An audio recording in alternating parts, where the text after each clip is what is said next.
Hello, Guardians. It is Ebontis here. It is September 11th, and we are on the European Dead Zone, so let's go see what Tentacle Face has to offer. Also, a reminder to you guys tonight, in case you haven't caught it on Twitter or anything, we are going to be doing the Last Word episode number 120 tonight, 7 p.m. Eastern on my Twitch channel, twitch.tv/Ebontis. And we're going to have two awesome ladies, both Vixen and Foxy Tosin, joining us to discuss all their PvP greatness, Scrim Queens, which is a group they put together for just kind of private matches and stuff like that. Very cool pair of ladies we have joining us tonight. So 7 p.m. Eastern Time, twitch.tv/Ebontis. Come join us for the Last Word. Grab a seat around the campfire.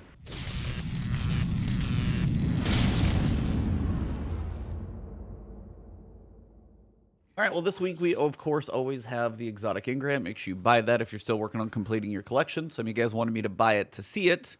Again, remember, it's going to be a random piece of exotic armor if you have everything else that can come in here. So I got a one-eyed mask. Used to be a bit more amazing, but not so much. Not quite as killer. Still not bad. All right, so first we've got the weapon. This is the Prospector, and this is going to be a grenade launcher. It's a heavy grenade launcher. Perk here is Excavation. So you press your main... I'm on mouse and keyboard, so press your fire button, and it will fire out grenades. But it does kind of in a full auto fashion, just starts shooting them out. When you release the fire button, you're going to detonate all the live grenades simultaneously. They stick to surfaces, so you can kind of put them all over the place. And then you set things on fire when they explode. Overall, it's not going to top any like DPS metas or anything like that, even though it does sound like it would be fairly fun. Generally, it's just one of those that is fun to use, been in the game for a while, not topping any metas, but just entertainment for a little while. So if you don't have it, pick it up, blow some stuff up, have some fun. For the hunters, we've got the Ophidia Spathe, grants 2 knives per charge. Pretty straightforward. So for your solar subclass, you've got your throwing knives. This is going to be 2 instead of 1. Pretty straightforward if you do enjoy your throwing knives, whether it be the weighted one or the stick and explodey one. However you like your throwing knives, this is going to give you a bonus charge. Also stats over there on the right, you guys can see that we've got 61 total. Strength is down there at 9. Wish that was a little higher, as this is based around throwing knives. If it was like a 20 in strength, this would be a killer roll. Mobility 16, recovery 15, discipline 13. I've seen worse. Resilience is fairly low, but if strength was at least 10, it would be one more tier. Overall, if you just have a generic, collections version of Ophidia Spathe and you don't have a good one, pick it up. It's better than that. But otherwise, you might have a better version. Just compare your stats, see what you got going on. This one might be better than yours. It might not, but if you like your throwing knives, this gives you 2. Pretty much all it does. It's your call if that's your playstyle. All right, for the Titans, we've got the Doom Fang Pauldrons. These are going to be related to your Void subclass. All Sentinels out here, listen up. Perk is Horns of Doom. Void melee kills give super energy. So straightforward, you get a Void melee kill, get some super energy to help recharge that. Mostly this is based around your super. When Sentinel Shield is active while your super is going on, melee kills with your super, so running around bashing people with your shield, will recharge your shield throw, which when you throw your shield out, once you've actually got that thing charged up and get kills with that, you're going to extend the life of your super. So it's doing multiple things. Your melee kills that you get while using before your super and during are both beneficial. While your super is active, when you get the melee shield, the bonk, whatever it is, you're going to boost up your shield throw. When that thing is up, as soon as you see it, throw it out there and extend the life of your super. Keep running around, bonk, throw, bonk, throw. I say bonk because that's kind of the sound effect it makes. Either way, cool one for your Sentinel subclass. If you don't have this, you're for sure going to want to get it. It also has 22 recovery and 20 strength. Now, this is based around some melee kills for sure. Getting your super back would be nice if the intellect wasn't 2.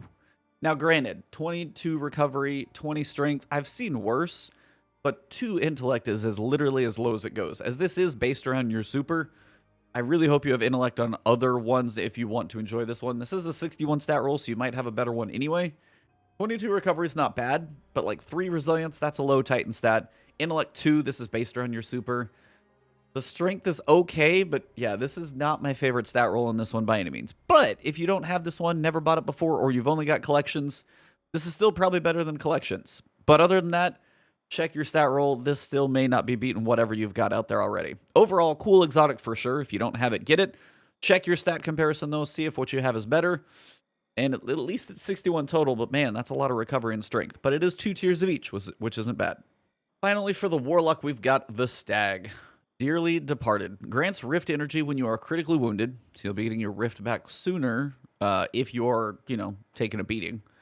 On your death, this is why I'm not a huge fan of this exotic. Waiting for anything to specifically happen on your death, not really something you want to plan and use an exotic slot for personally, but maybe. On your death creates a healing rift on your corpse. Now, if you're playing in PvP and you're trying to do control, and if you die, there's now a rift on the control point so your other buddies can survive longer. You're taking one for the team per se. You just better stand in front and take the shots. But on the other side, an exotic based solely around you dying to do something outside of the, getting rift energy when you're critical. Basically, you're taking damage to get rift energy or dying to make a rift. I don't love that you have to be in a precarious situation to get a benefit out of this thing. It's what it's for, but I'm not a huge fan. Stats on this thing are 64. Pretty even, honestly. You got 14 mobility, 13 resilience, 14 discipline, 12 intellect, 4 recovery, 7 strength. Overall, recovery could be a little higher, mobility could be a little lower, but either way. Not the worst stat roll in the world, so if you do like this, which if you do, please comment below. Let me know what you use this for. I'm always very curious where people find builds for these exotics that, in my head, I don't see a good use for. Not saying they're all bad, just saying I haven't found a good use for it. But it is a 64 stat roll, which isn't too shabby. So if you're a fan of this, not a bad stat roll, might want to look into this one. And if you do like this one, comment below. Let me know how you use this exotic. Very, very curious about that one. All right, everybody, as today is also September 11th, take a second. And with everything going on in the world right now, everything that happened 19 years ago, we're in a weird time. Just take a moment here. Have a moment of silence for all that has happened.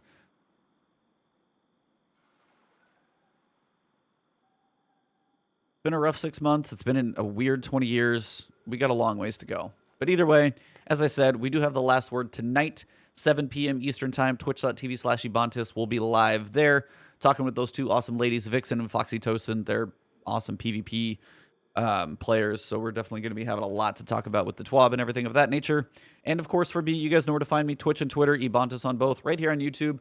The support's been amazing. If you haven't subbed before, please hit that subscribe button and the alert bell. Let my new videos make it into your YouTube feed. Hopefully, if you enjoyed the video, drop a like below. Leave a comment if you got anything on this one, and I'll see you soon.